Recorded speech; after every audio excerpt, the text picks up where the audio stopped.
I have spent over 80 years on this earth, and if there is one thing I have learned, it is this. The difference between those who accumulate real wealth and those who struggle is not about grand gestures or extreme sacrifices. It is about the small decisions you make every single day, the tiny habits that compound over time like interest in a well-managed portfolio. You know, the Apostle Paul wrote in Colossians chapter 3, verse 23, "Whatever you do, work at it with all your heart, as working for the Lord, not for human men." This principle right here, this is the foundation of everything I'm about to share with you. To tell you something that might surprise you. Waking up at 4 in the morning does not make you wealthy. Taking ice baths does not build your fortune. What builds wealth is consistency in the smallest actions. Actions so small that most people dismiss them entirely.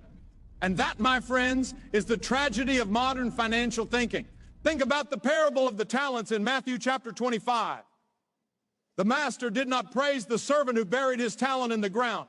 No, he praised those who multiplied what they were given. That multiplication, that growth, it did not happen overnight. It happened through faithful stewardship, day after day after day. I want to share with you 17 principles that have guided not just my financial life, but my entire approach to living well. These are not theories pulled from some business school textbook. These are observations from decades of watching what works and what does not. Stay with me, because by the end of this, you will understand why the wealthy think differently. And more importantly, how you can adopt that same mindset starting today. Let me start with something Warren and I have discussed countless times over our partnership. The wealthiest people in the world create more than they consume. This is not a minor detail. It is fundamental. Proverbs chapter 13, verse 11 tells us, "Dishonest money dwindles away, but whoever gathers money little by little makes it grow." Little by little. Did you catch that? Not all at once, not through some get-rich-quick scheme. Little by little. I have observed that 67% of wealthy individuals watch television for 1 hour or less each day. Meanwhile, 77% of those struggling financially watch television for more than an hour daily. The correlation is impossible to ignore. When you consume, you are taking in what others have created.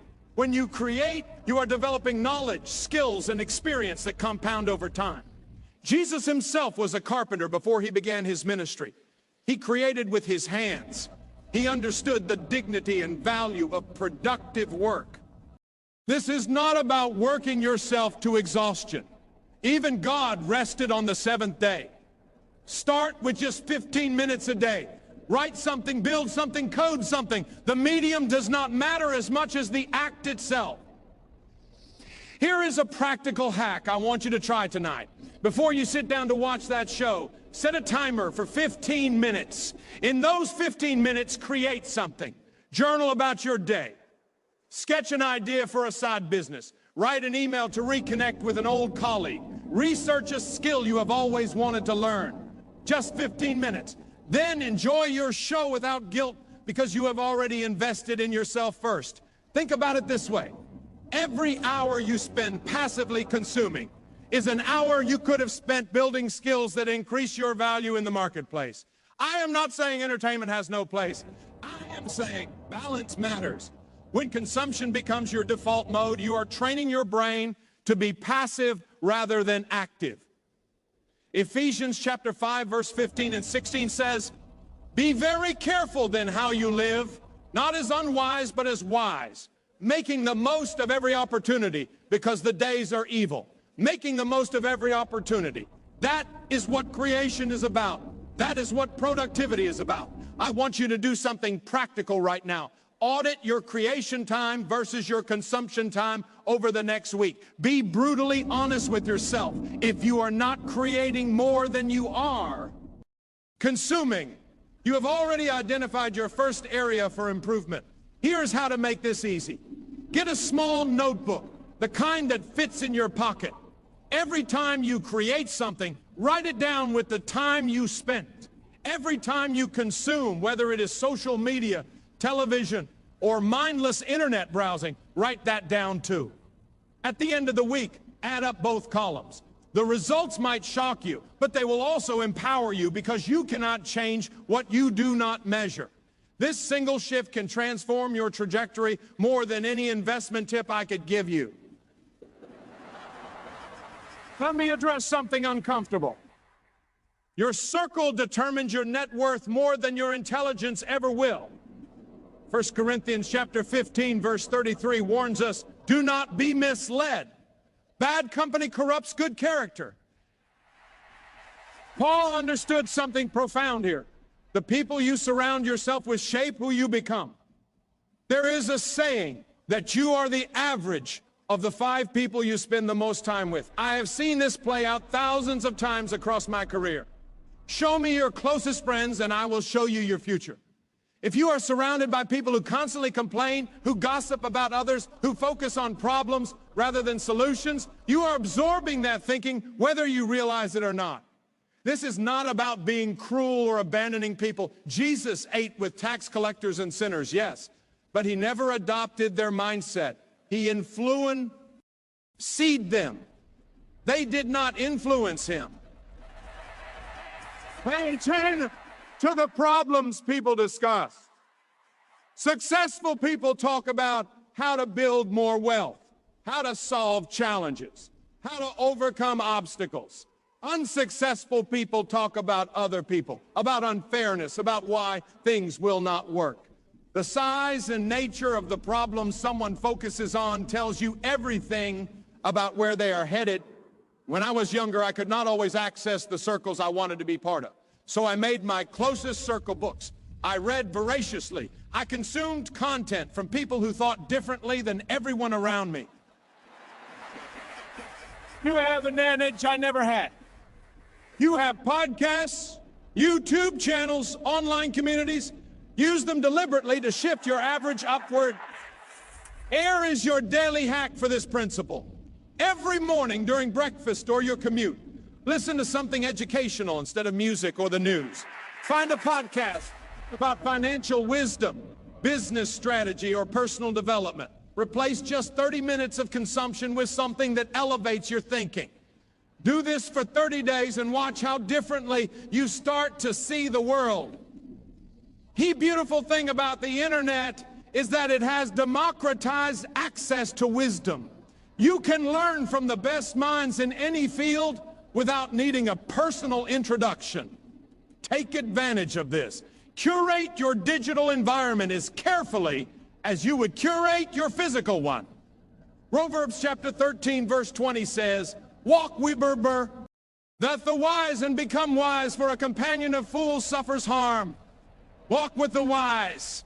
In our digital age, you can walk with the wise every single day through the content you choose to consume. Let me share something personal that has served me well throughout my life. I keep what I call an I can do this file.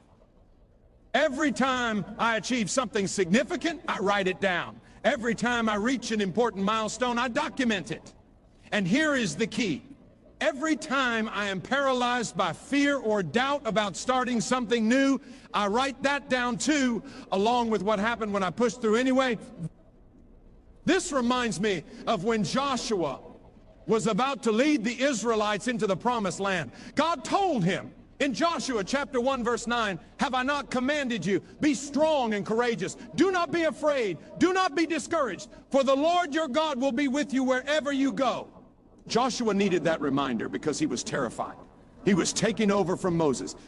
How do you follow a man who parted the Red Sea? But God reminded him of past victories, of past faithfulness. I remember the first time I had to speak publicly about an investment thesis. I was nervous. My hands were shaking, but I did it anyway. I documented the fear, the experience, and the outcome. Years later, when facing another intimidating situation, I could look back and see proof that I had overcome similar challenges before.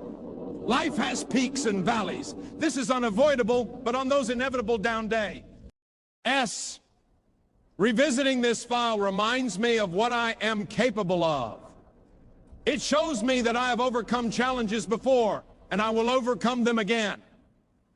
Here is how you start this today. Open a note on your phone or grab a journal. Write down 3 things you have accomplished that you are proud of. They do not have to be massive. Maybe you learned to drive. Maybe you graduated from school. Maybe you had a difficult conversation that needed to happen. Write them down. Then, this week, whenever you accomplish something or push through fear to do something hard, add it to the list. Before you know it, you will have a powerful reminder of your own strength. This is not about arrogance, it is about evidence-based confidence. David faced Goliath with confidence, not because he was arrogant, but because he remembered killing the lion and the bear. He had evidence of God's faithfulness and his own courage. I want to talk about gratitude because this is where most people roll their eyes and dismiss what could change everything for them. 1 Thessalonians chapter 5, verse 18 instructs us, give thanks in all circumstances, for this is God's will for you in Christ Jesus in all circumstances. Not just when things are going well, in all circumstances. I used to think gratitude journaling was nonsense until I examined the research. The science is clear. Gratitude rewires your brain to notice opportunities rather than obstacles. Every evening at 8 o'clock, I get a notification. Ion. I open my journal and I write down what I am grateful for from that day. Sometimes it is something significant. Often it is something small, a good conversation, a problem solved, a perfect cup of coffee. What I have learned is that your mind attracts what you focus on. When you actively look for good things, your brain starts finding them everywhere. Instead of ruminating on what went wrong, you train yourself to notice what went right. Paul and Silas sang hymns in prison. In prison. They had been beaten, their feet were in stocks, and they chose gratitude. Acts chapter 16 tells us that their gratitude led to a miracle. An earthquake freed them, and the jailer and his entire household came to faith. This mental shift is profound. Implications not just for happiness, but for decision making. When you are in a positive state, you make better choices. You see possibilities instead of limitations. Here is your gratitude hack. Set a reminder on your phone for 8 o'clock tonight. When it goes off, write down 3 specific things you are grateful for from today. Not just I am grateful for my family. Be specific. I am grateful that my daughter called me today and we laughed about that old memory. I am grateful that the traffic light turned green right when I needed it to. I am grateful for the warm sunshine on my face during lunch. Specificity trains your brain to notice more. Do this for 30 days and watch what shifts in your perspective. The compound effect of this simple practice is remarkable. Let me tell you about a principle Warren is famous for, but most people misapply. He says, do not save what is left after spending, but spend what is left after saving. I take this further. Do not save and invest what is left after spending, but spend what is left after saving and investing. Luke chapter 14, verse 28 says, suppose one of you wants to build a tower. Will you not first sit down and estimate the cost to see if you have enough money to complete it? Jesus taught about planning, about being intentional with resources. The difference is automation. Every month, a fixed portion of my income automatically goes to savings and investments before I can spend a single penny. This benefits me in 2 critical ways. First, I consistently grow my wealth without relying on willpower or memory.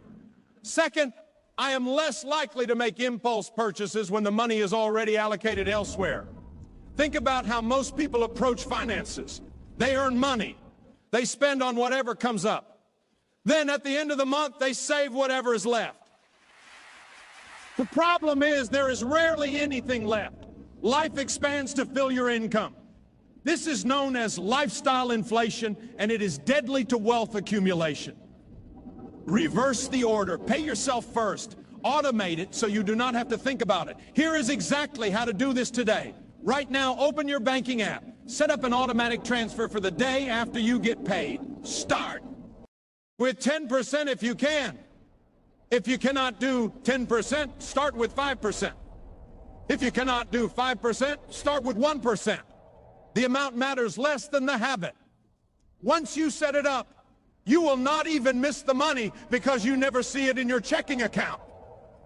It is like it was never there.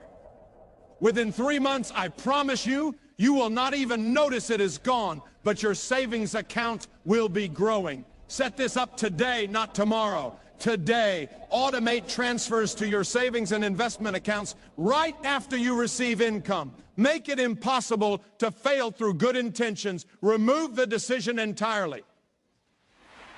Proverbs chapter 21, verse 5 tells us, the plans of the diligent lead to profit as surely as haste leads to poverty. Automation is diligence. It is a plan that executes itself. Specificity is power.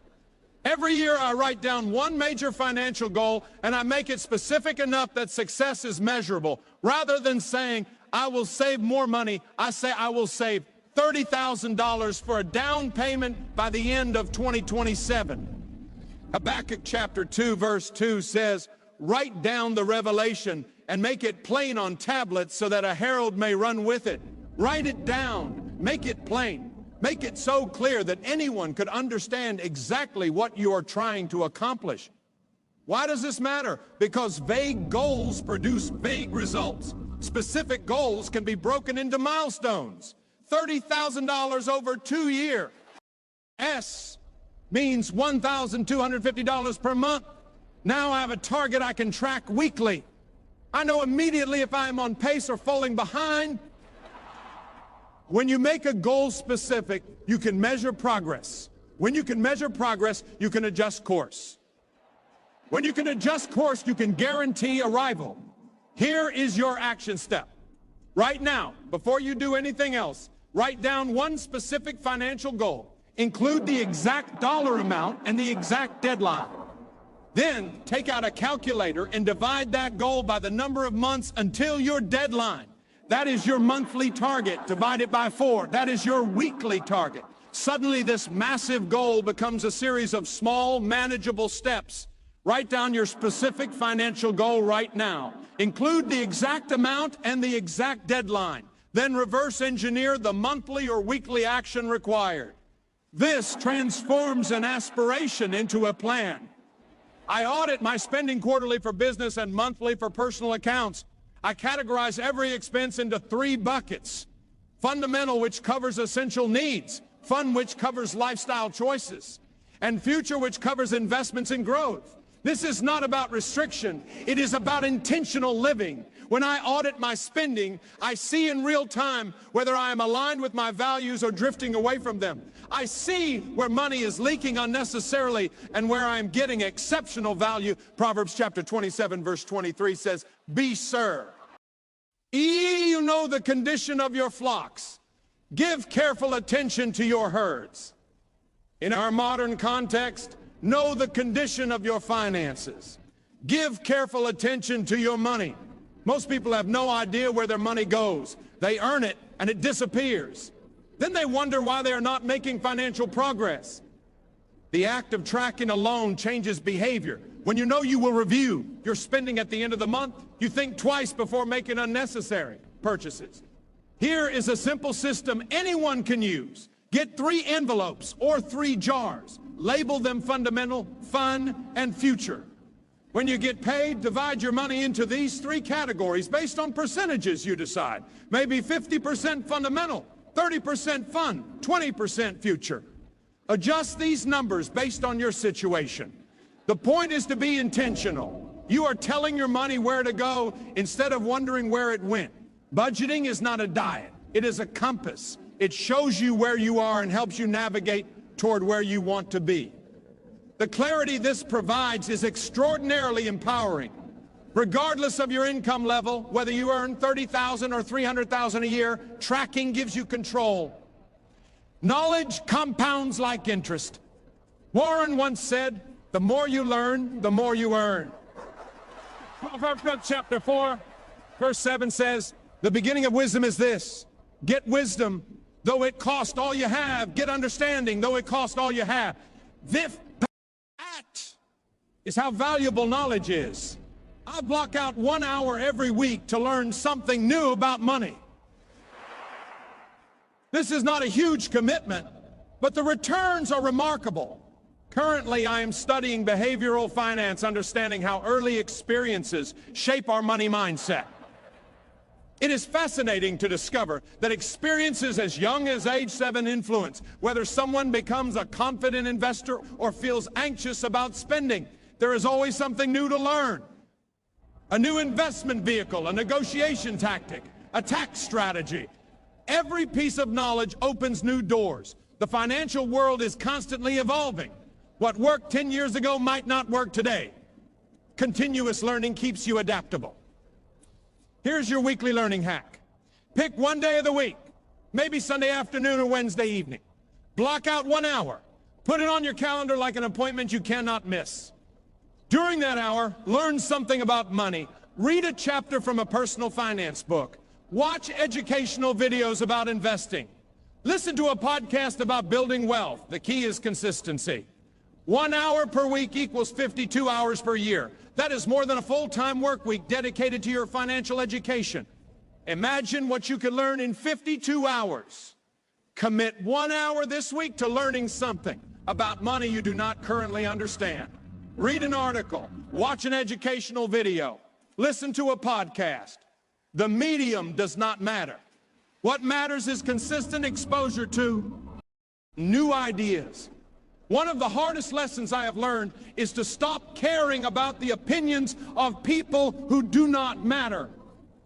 Galatians chapter 1, verse 10 says, "Am I now trying to win the approval of human beings or of God, or am I trying to please people? If I were still trying to please people, I would not be a servant of Christ." Paul understood that you cannot serve two masters. You cannot live for the applause of others and also live out your calling. Everyone cares about opinions to some extent. It is human nature. But when you care too much, you play it safe. You avoid risks. You stay small. I ask myself a simple question. In the grand scheme of achieving my life goals, how important is this person's opinion? If the answer is not very important, I focus on what I want to achieve based on my values, not their opinions. This does not mean arrogance or dismissing feedback. It means filtering ruthlessly. Listen to people who have achieved what you want to achieve. Ignore people who have not. Someone who has never built wealth has no business advising you on building wealth. Someone who has never started a business cannot tell you how to run one. Be selective about whose opinions you allow to influence your decisions. Here is a practical filter. Before you take someone's advice about money, ask yourself 3 questions. First, has this person achieved financial success themselves? Second, do they have my best interest at heart? Third, is their advice based on facts and experience, or just their feelings and fears? If the answer to any of these questions is no, smile, nod politely, and then do what you know is right anyway. This selectivity will free you to take calculated risks that others are too afraid to take. Let me address something called the yes trap. Research shows we have a deep-rooted feeling that we should say yes to every request, invitation, and opportunity, even when our plate is already overflowing. But Jesus himself withdrew from crowds to pray.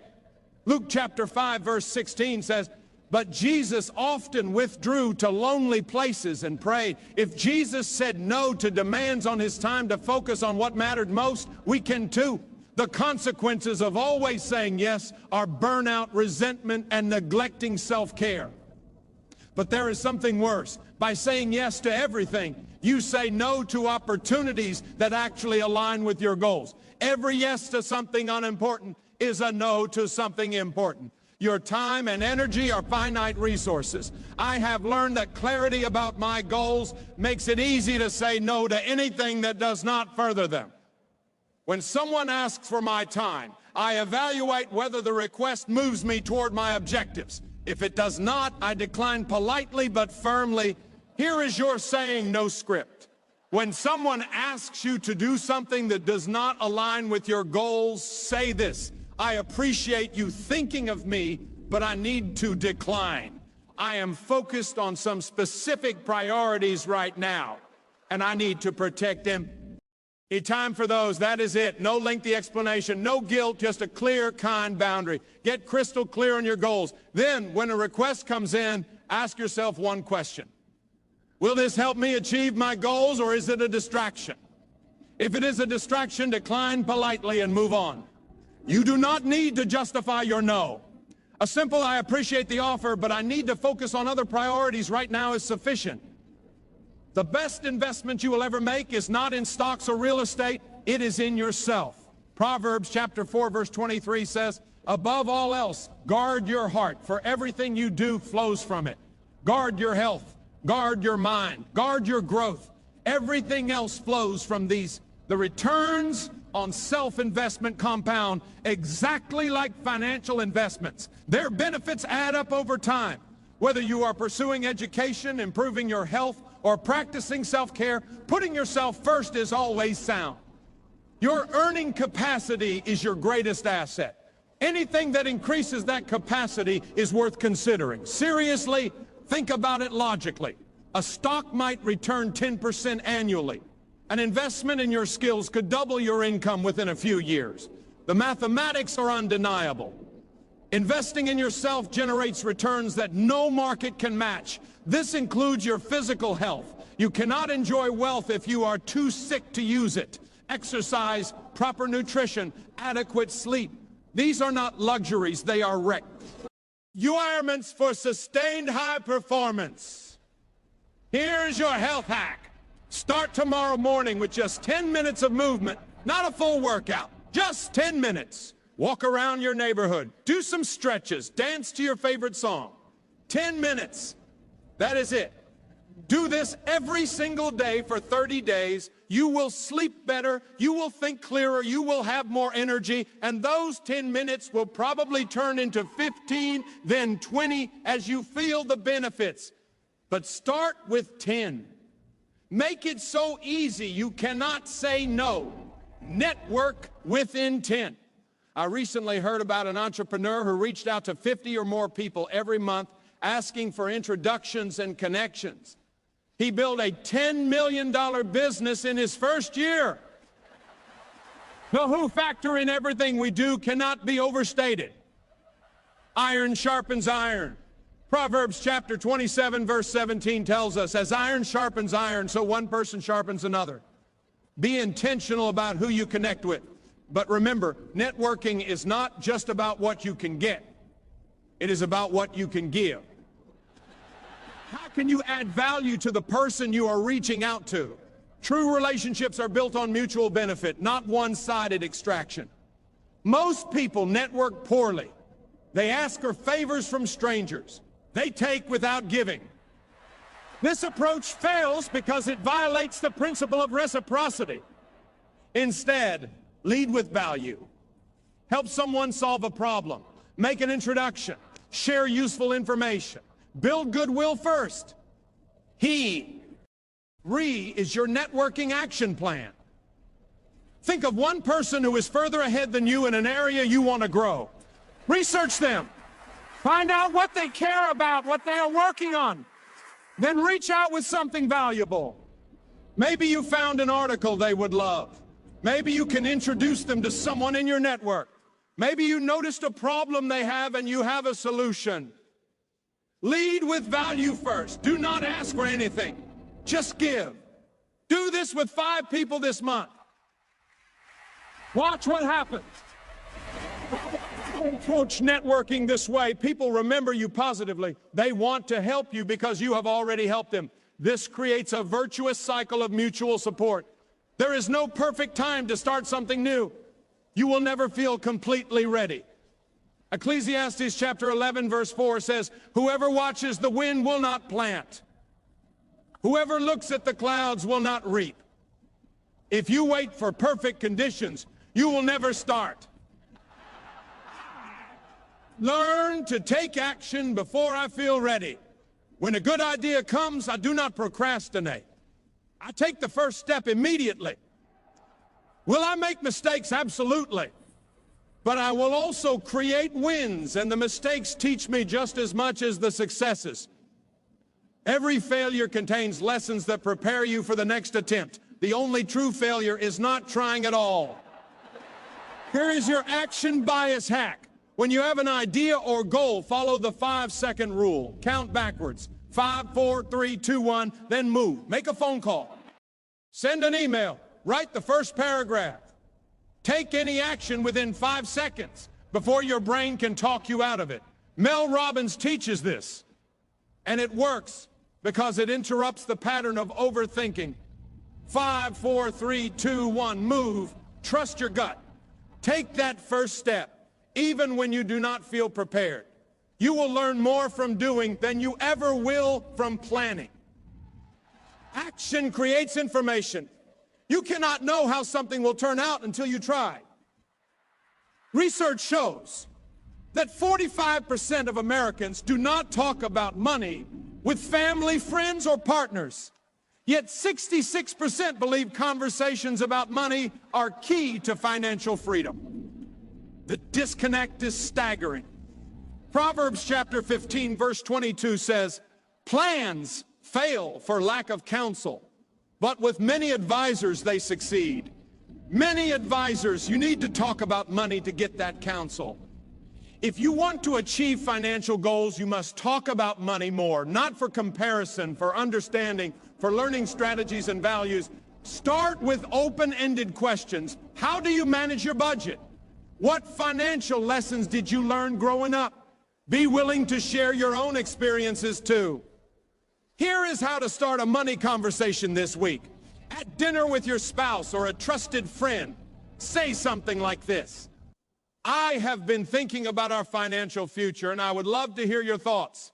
What is one money lesson you learned growing up that still affects you today?" Then listen. Really listen. Share your own story. These conversations build intimacy and wisdom. Money conversations do not have to be awkward. Frame them as learning opportunities. Most people actually want to talk about money, but they are afraid of being judged.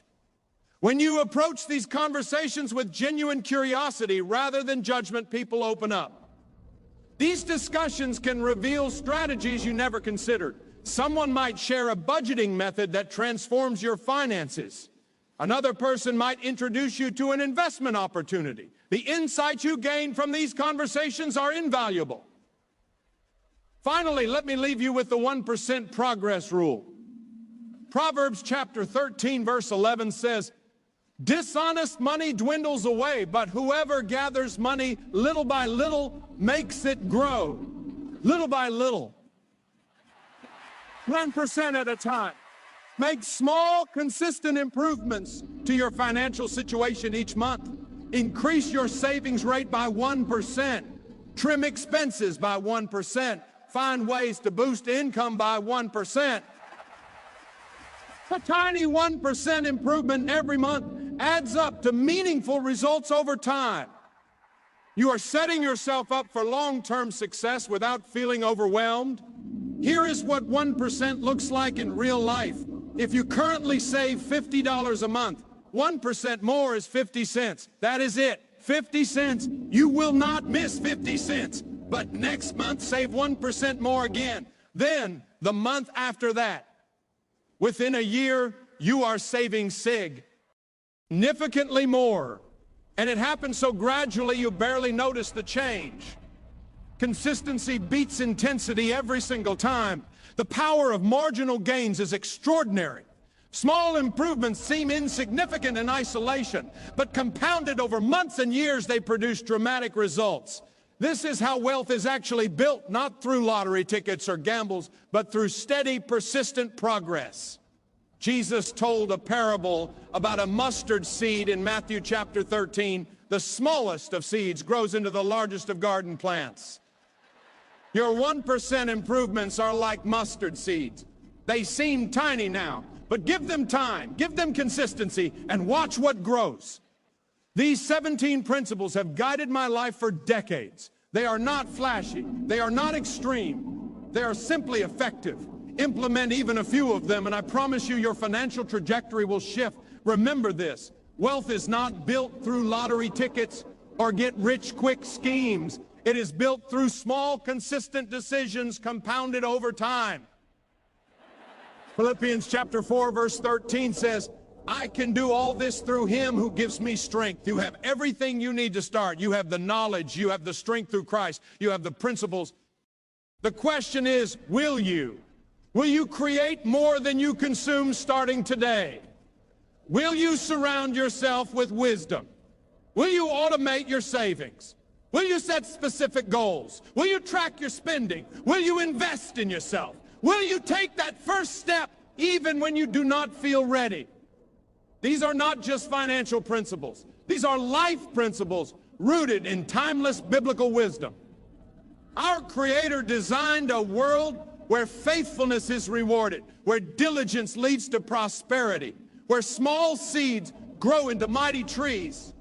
You were not created to live paycheck to paycheck, drowning in stress about money. You were created for abundance, for generosity, for the freedom to live out your purpose without financial chains holding you back. Start today, not tomorrow, today. Pick one principle from what we have discussed. Just one. Implement it this week. Then next week, add another. Little by little, 1% at a time, you will build a life of financial freedom and peace. God bless you on this journey. May you have the wisdom to see opportunities, the courage to take action, and the faithfulness to stay the course, even when it gets difficult. Because it will get difficult. But you will overcome. You have overcome before, and you will overcome again. Thank you for your time and attention. Now go and build the life you were meant to live.